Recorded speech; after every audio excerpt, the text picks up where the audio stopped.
کبھی کبھی زندگی میں ہم اتنے مصروف ہو جاتے ہیں کہ سمجھ ہی نہیں آتا دین کو سنبھالیں یا دنیا کو۔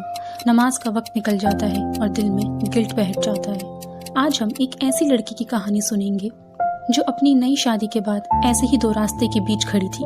سمیرہ صبح اٹھتے ہی کچن میں چلی جاتی تھی، بریک فاسٹ بنانا، گھر صاف کرنا، کپڑے دھونا اور پھر لنچ کی تیاریاں۔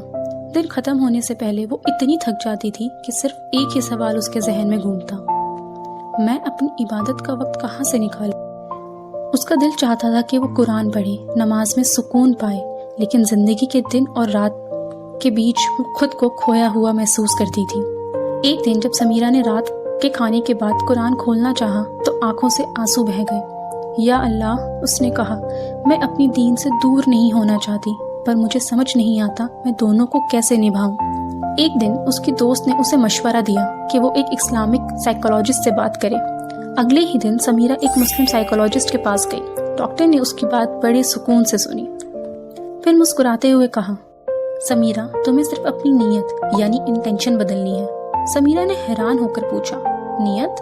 ڈاکٹر نے کہا: جب تم کھانا بناتی ہو اور دل میں یہ نیت کرتی ہو کہ تم اپنے ہسبینڈ اور گھر والوں کی خدمت اللہ کے لیے کر رہی ہو تو وہ بھی عبادت بن جاتی ہے۔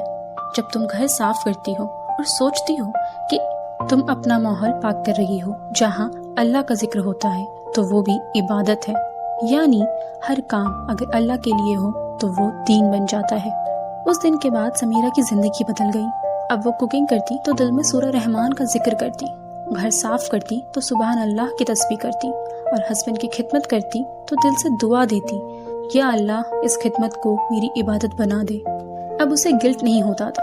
وہ سمجھ گئی تھی کہ دین اور دنیا ایک دوسرے کے مقابلے